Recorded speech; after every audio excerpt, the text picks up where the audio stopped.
McNeil.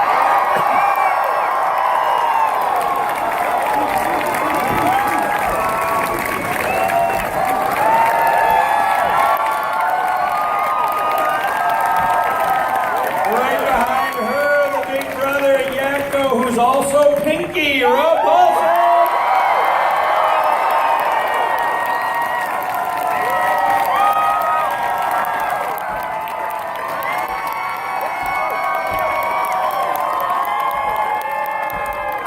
And how could we have Pinky without the brain, Maurice DeVos?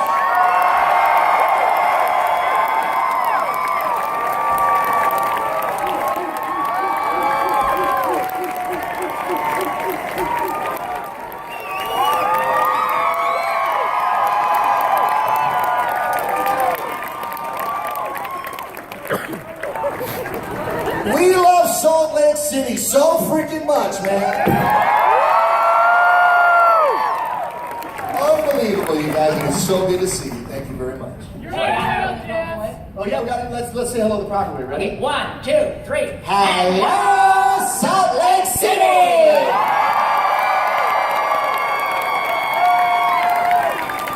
You guys, man, this is so cool. This sheriff beats the hell out of working. Oh my God, there's that freaky rabbit again, dude. We gotta tell you, did you say a rabbit? Oh, dude, no idea. Guys, I didn't say a rabbit. It's that one right over there.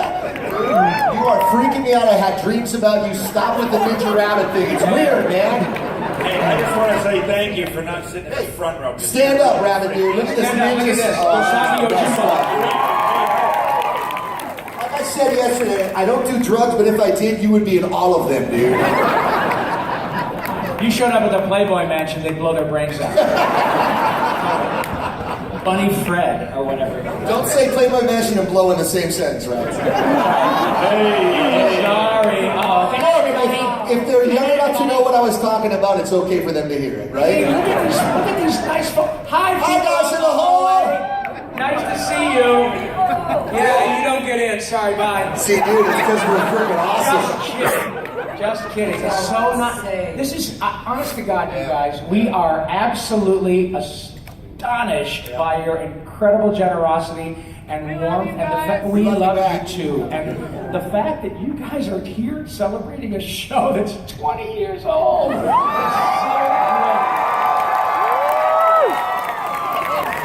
Unbelievable. Tress, well, you're almost 30, right? Yes, that's right. She was very precocious as a My youngster. memories of the show are, in the beginning, are quite foggy. Yeah. How do we do this, Jeffrey? They're still pretty foggy.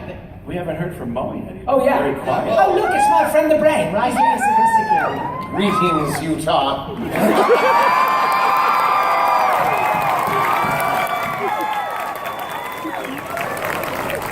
His plan is to come to Utah and create another religion. And I'm about 100 years too late for that one. Oh well.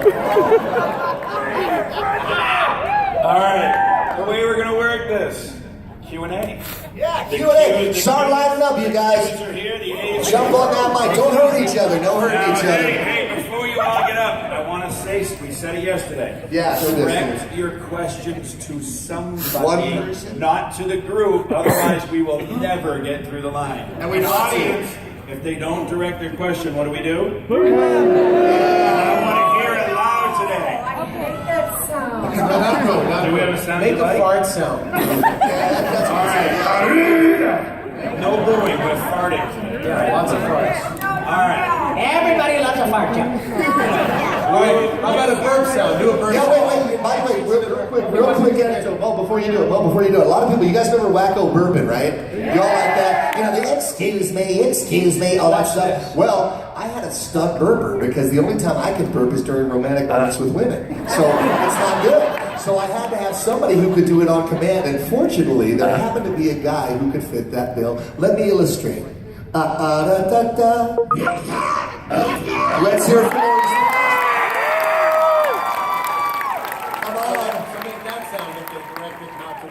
All right, so if it's not directed, you must all do that. I have a workshop on how to do the Yakko burp downstairs. It's only $1,000. Please We're all keep the invited. vomit to yourselves. All right, first up. My question's gonna be for Jess. Hi, honey. Hi. Wow, you're all cute and little and pocket size. I like it. Yeah. I read an article that Gary Oldman had forgotten his original accent. Do you ever accidentally slip into a character's tone? Do you forget your own tone of voice? Yes, and when I do, I slip into Gary Oldman. Literally.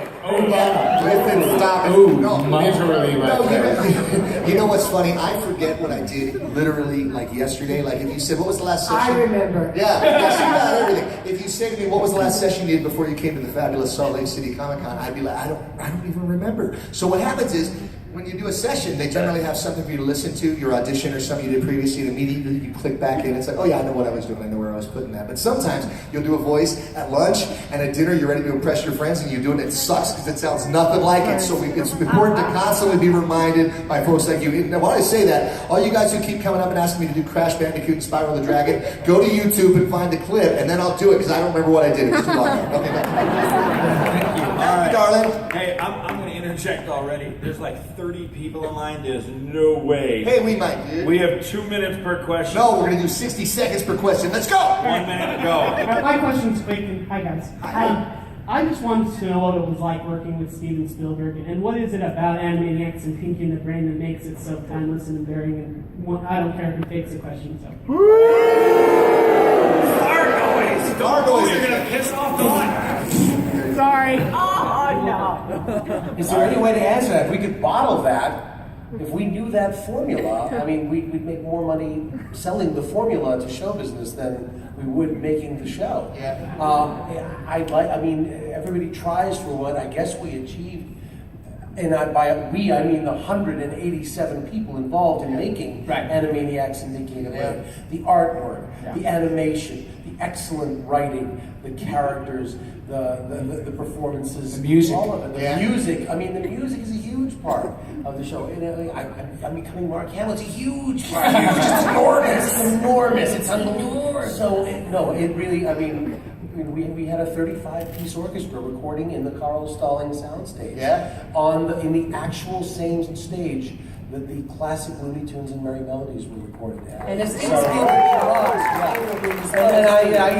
it comes for him. Yeah, it comes down to Ruger and Spielberg and you know, because they had the same vision for the show. Gene McCurdy and then Andrea Romano and all the writers, you know, to the left and right of them. But Steven's original concept was Disney was the happiest place on earth, and he always felt Warner Brothers was the funniest place on earth. He wanted to return to the funny cartoons of the 1940s and 50s.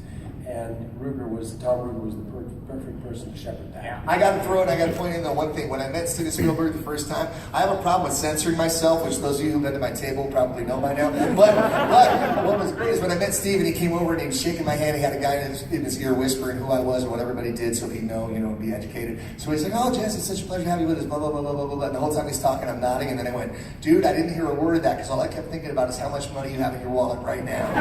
That's the first thing I ever said to him. Now I'm feeling his pool. Thank you very much. Yeah. And that's why you direct questions to one person. Yeah. Next question. Okay, Jess or Rob, Yeah. I noticed your characters, Pinky and Wacko, their voices changed from the first episodes. That's because we got drunk. I was wondering, That's not true. wonder if you could talk about that evolvement process. Yeah, that is how does not that work? unusual. If you listen to early Bugs Bunny, It's a good question. Bugs, thank you. Bugs sounds different as well. And the first few Pinkies, you know, Pinky was much more, hey, you can't play the dinosaur, the dummy. He's still, trust me, he's still not much smarter. But his voice raised a little bit and people really liked it, and the way the writers wrote it, and Peter Hastings enjoyed it a little up here. But it was more dumb. He can't play. Sorry, my voice is a little done in. But yeah, it definitely evolved. And that is not a terribly unusual thing if you're lucky enough to work on something for many, many years. And Tress can certainly relate to that too, because she's done 500 plus episodes of The Simpsons. And,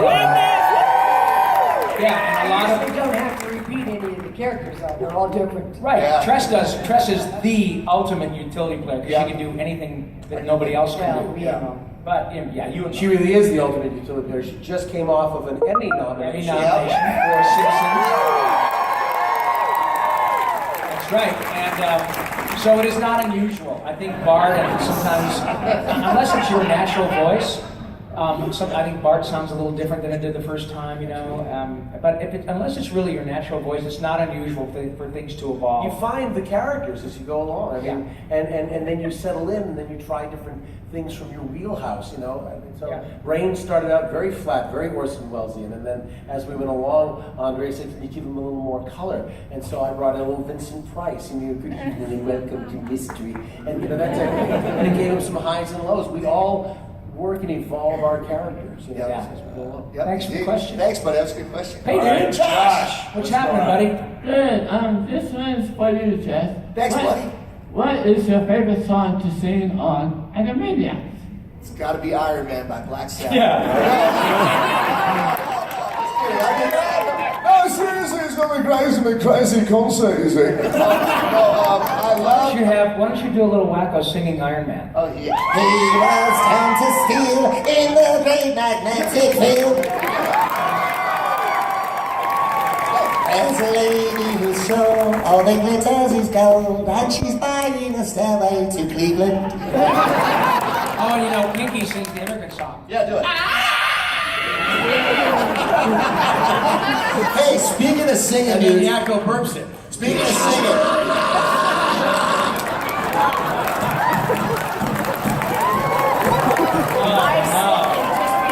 That was unbelievable, dude. That's the sexiest thing you've ever done in your whole life. Hey, tonight, you guys, the Comic-Con Bash, my band Rock Sugar's playing. Are you guys gonna go? I'm serious when I tell you, it's like we took every song from the 80s and got it really drunk. You guys are gonna freak out. It's so much fun. At the Comic-Con Bash Sky Lounge tonight, we're going at 11 o'clock. Anyway, my favorite Animaniacs song, gotta be the Capitals, bro. Because when I was, because when I was in high school and everybody said you're going to prison, I went back 10 years later and I said, dude, I know all the Capitals and I got a Peabody Award. That's my favorite song, Josh. I love you wherever you are. What's up? All right, next up, go ahead. All right, so my question is for Rob. I know normally you don't remember probably specific episodes that you've done in Animaniacs, but I wonder if you know how powerful the Pinky's Point of View episode was for mentally ill children. Oh, thank you very much for thank you so much. What is your name, sweetie? Lisa. Lisa. Thank you so much for bringing that up.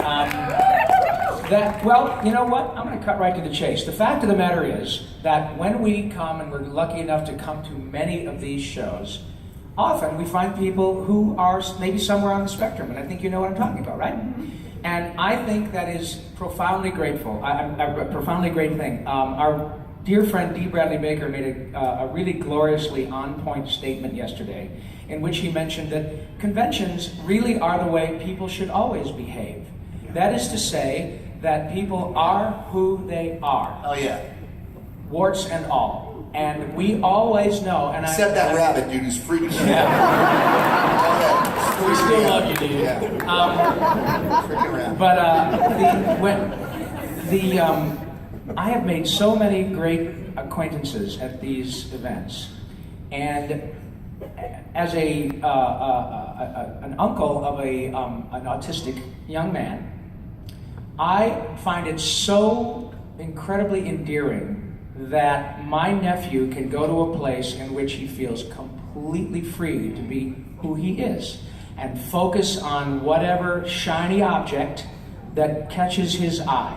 If that means that day he's Iron Man or that day he is Superman or whatever, then for those few days he is absolutely happy. And more importantly, my sister and brother-in-law are absolutely happy because their child is smiling and not worrying about how difficult it is to take a bus. Yeah. So that's why I love these things. And by extension, your question with respect to Pinky, I think it's really great because what is lovely about the relationship between Pinky and the Brain is that, okay, yeah, in every episode we realize there has to be a certain amount of conflict and comedy and bonking on the head and narfing and all that kind of stuff.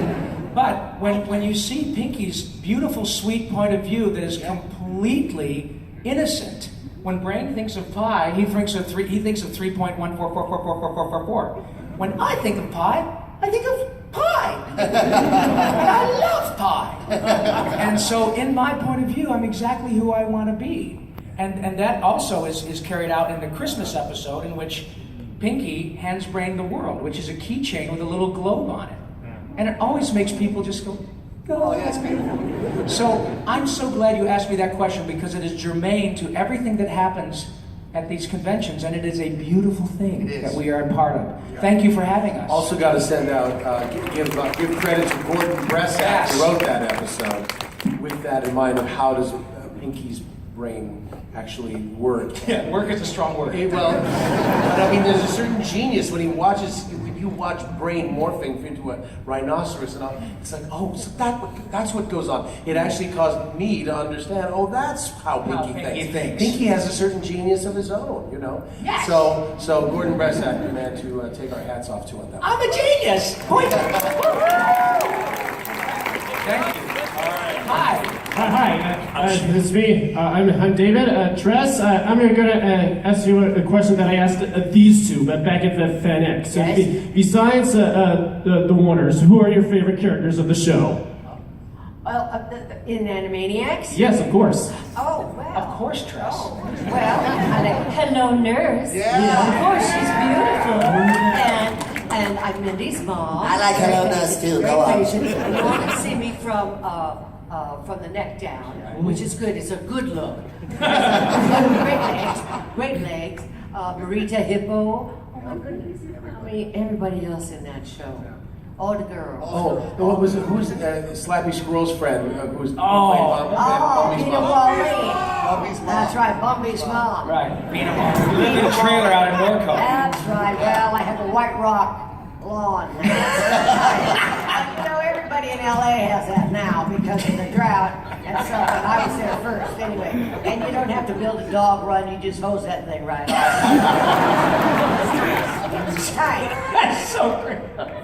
We love Tress so much. Thank you, buddy. And thank you. You're welcome. Have a great time, pal. Just so you're aware, in 1 minute I'm going to be shutting you down so we can get through the line. It's my fault. It's actually us. One minute, go. Give him a minute. We'll keep it brief. My question is for Tress. First of all, I love your work on The Simpsons as Agnes. I want to know what emotions were going through your mind when you were recording the last episode of Animaniacs, and then before you knew that they were going to make the movie. Of Animaniacs or The Simpsons? Animaniacs. Well, we didn't know that it was over.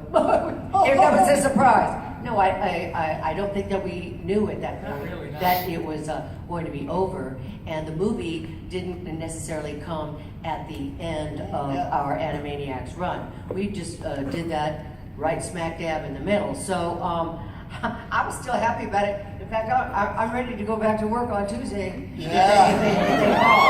Wouldn't that be awesome? Also, we always suspect that maybe they're going to renew it, bring it back one more time. Even though we did 125 episodes, right? 125 we did Tiny Cheers, I think. Oh, that's right. Tress was also Babs Bunny. Yeah, how about that? But not quite that cute anyway. So, never sad because it ain't over till it's over. Exactly. Right. There's always hope. Thank you very much. Thanks, man. Next up. Hi, this question's for Maurice. Actually, I was kind of wondering about your take on celebrities getting into voice acting and not really doing a voice more than just their own voice. You mean how Cameron Diaz sounds remarkably like Cameron Diaz? I think Billy West said she had a 9-foot mouth. I remember that. Awesome. Billy. He doesn't edit himself very well, which is why we love him. By the way, Maurice, I have to tell you, I love that beard. Your beard. Yeah, it is nice. You look remarkably like the most interesting man in the world. Yeah, the Dos Equis guy. Yeah, you look like the Dos Equis That's guy. what I'm saying. Do you have anything to say about it? I not always. But when I do, I make a poopy in my pants. I am the most incontinent man. Stay sober, my friends. Maurice LaMarche. Okay, to answer your question, I am not as I'm not as militant about it as my friend Mr. West, as my esteemed colleague. I'm of the belief if you have a SAG card, you can work anywhere. Right. And if you're a celebrity and you want to do cartoon voices, well, and you can do the work, great. Mark Hamill is a phenomenal voice actor. You guys have heard of him? Yeah. I only, you know, it's all wishful thinking. I just wish that it went the other way, and the on-camera world would occasionally come and take a look at us and go, maybe those guys could be in a show. Yeah. But you know, once you're a voice actor, they kind of go, he's a voice actor. So you know, there's almost like there are doors closed to you because you don't fit a certain type because you're too versatile. Yeah. So that's that. But or too good looking. Anyone.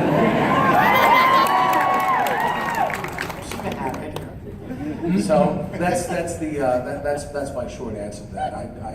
Thank you guys. They're welcome. That's Thank the you, short buddy. answer. Thank you very much. Hi. That's the short answer. You got 1 minute, go. For Rob, you all worked on the third best series to come out of Warner Brothers. What? Freakazoid. Oh yeah. Oh yeah.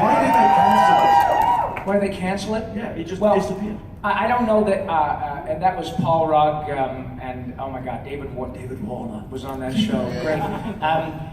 I don't know that cancel is the correct word. What they do is they've come to the end of their run, and I suspect that there was a deal between Mr. Spielberg and Warner Brothers, and they were contracted to do X amount of shows and X amount of series, and the obligation was fulfilled, and it is show business, and Maurice is able to quote the figures, but there is a point at which shows do not become, they may be artistically, and certainly we love working and they're satisfying to the audience, but there is a point at which they become not profitable. Not profitable. No matter how good they are, right. There's a break point at which they go, even if everybody in the world watches this show, we'll never make the money back because we've spent so much making it. Right. Especially if Charlie Sheen is involved. Yeah. I have to say, kudos to Mr. Spielberg and Mr. Ruger and Ms. McCurdy and all that great group of people, because they made great art that is relevant not only 20 years later, but I would submit probably 20 years from now, and with relatively zero, not zero, but relatively small amounts of swag. There are a few Animaniacs t-shirts, a few Pinky and the Brain figurines, and a couple of video games, but nothing and like a cookie Turtles. jar. A cookie jar.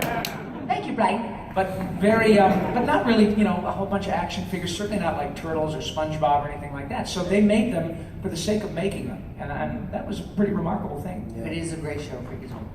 Thanks, man. Thank you very much. Next up, what do you got? Hello, nerd. Hello, Ness. So it's a really goofy question. What are you guys gonna do tonight? Oh, well, what is you The same thing we do every night. Go to see Rock Sugar. Yeah! And then try to take over the world. Thank you, honey. Thank you, sweetie. We know what that was aimed at. Yeah. Thank you for allowing us to get through the line. Go. This is for Maurice. Yes. I would like to make a request. I'm sure we'd all like to hear the Bubba Boba Brain Ditty, please. I am a lab mouse. I escaped from my cage. Never had a job. Never earned minimum wage. But you will respect me, yes. Once my plan is unfurled, you will call me your leader. I'll be king of the world. Now. What, Brian? Look, forget you ever knew me. Forget my name. Brian, Piss off, Pinky.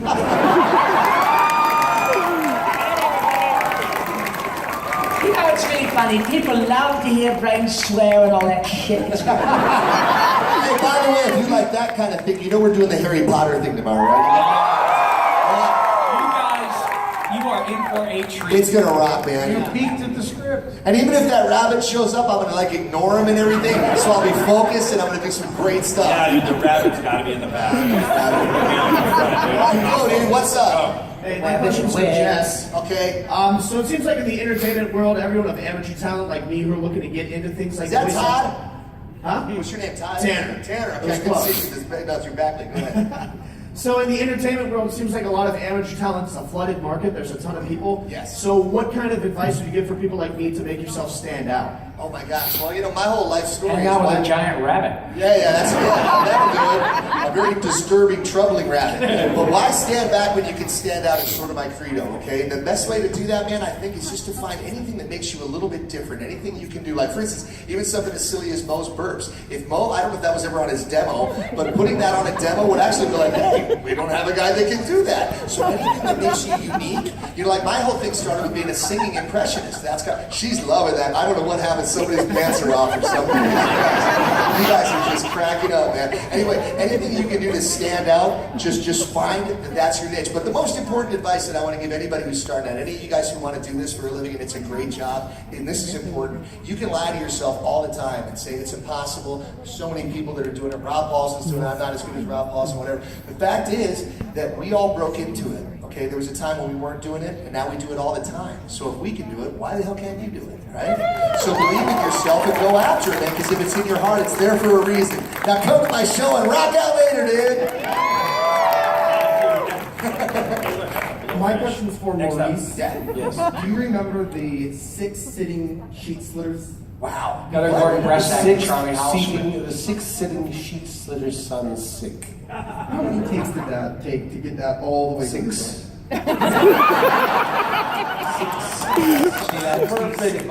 It took 66 takes of the 6 sitting sheet slitter's son is sick. The French. Yeah, it was a tough one. Oddly enough, we had Sean Moshida, the world's fastest talker, on that episode. And the guy who blew almost no takes, is sitting to my left. I blew the next most takes, and I did go into the control room and punch Gordon Bresack in the arm right in the episode. And then John Moshida, actually, I thought, because he was the fast talker, but he blew like 2 more takes than I did, so I didn't feel too bad, because he's the world record holder of the fastest talker in the world, and he blew a couple more takes than me, so I felt it. And the episode which we're speaking of is called You Said a Mouthful. So you should watch it. You Said a Mouthful. It's very clever. Really good. Very. Yeah. Thanks, buddy. Hey, Rob. Yeah. Your wife's here. Hello, future ex-wife. Hi. She's back. Oh, you sexy beast. You are so out of my league, honey. I'm so sorry. That's why I love So, Tress. Yes. Your Highness. Yes. Yeah, there you go. That's exactly how she likes to be referred to. That's right. So, I have a curious question. Yes. So, you do tons and tons of voices. Yes. So I'm curious, is there a difficulty in variation because of the lack of Adam's apple? Ask Bruce Jenner. No. Come on, man, it was too easy. It's not Bruce. It's Caitlin. No, I mean, the only Adam's apple advantage I would think would be getting cut in the throat. But no, it leaves a clear passageway for a lot more voices. Yeah. She's got the most amazing range of anybody I know. That's the thing that's so fascinating about Tressa. We are working now. We're doing Veggie Tales for. I'm doing one next week. I'm going to see you guys. Yeah. Yeah, we're doing that for DreamWorks and then Netflix. But I've known Tress. I mean, she is so remarkably gifted, and she can do this tiniest little, baby voices and all that, and then Agnes Skinner and Crazy Cat Lady, and then go back and do Dot Warner, and then go back and do. I mean, it's crazy. And then it helps to be insane. No, it's a good thing. No Adam's apple and nuts. But no nuts either. Oh, good. Hey, here's Doctor for the nuts. Sorry. Good night, everybody. Good night, everybody. That's right up there with fingerprints. What? Fingerprints. I don't think so. Thank you, sweetie. Thank you, gorgeous. Yeah, you can keep standing up if you want. So we've got about maybe 6 or 7. Come on, we're gonna rock through these. We'll do our best. All right, quick one. For Tress? How many takes did it take for you to say all of Dot's name, like the full name? How long does it take? No, how many takes did it take for you to say it all, or how many tries? Well, I don't know. I don't know if it took me that many. She's had lessons. I wrote it down. See, that's the beauty of being a voice actor. Yeah, we have it in front of us. You read it. Yeah. And that's also something that I would recommend to any other people considering a voice acting career, and that is read. Yeah. Because the better reader you are, of course, the more information you have, and the faster you can find your lines in the script, and the others aren't really important. BS, my line, BS. That's what we all do. And you can read, yeah, I always found that at the video store, you can get through the titles faster and get to the good ones real quick. But, what was the question? Short attention span. What was written down? And you know, I have it written down on my table at. In case. Yes, Princess Angelina, Contessa Louisa, or is it Louisa? Princess Angelina, Contessa Louisa, Francesca, Banana Fanival, Vesca, the third. I think maybe I skipped one. Was that not in I it? didn't Banana Fanival, Vesca? Fovesca or Fovesca? Well, it all depends on what dialect you're using. Thank you, my friend. Thanks, buddy. Thank you. Next up. Hi. Blowfish. It's a long walk. Hi, my question is for Rob Paulson. Yes, sir. Being one of the ones that have worked on all 3 shows, and the one to play the character who wouldn't have anything that would get in the way, in your opinion, who did Pinky think win the argument between Brain, Wacko, and Freakazoid in Steven Spielberg's office in the one cameo? Yes. Precisely. I'm so sorry. Who'd win the argument between Wacko, Freakazoid, and the Brain? And the Brain? Yeah, they were arguing about who was Steven's favorite. Oh. The 3 shows. Oh, okay. And so then who would be my impression of who is, in fact, Steven's favorite? Yeah. Oh, well, without question, it would be the Brain. Yeah, absolutely, because the Brain helped Steven invest his money and gave him Bernie Madoff's number. So that was clearly a wise move. I could bankrupt him.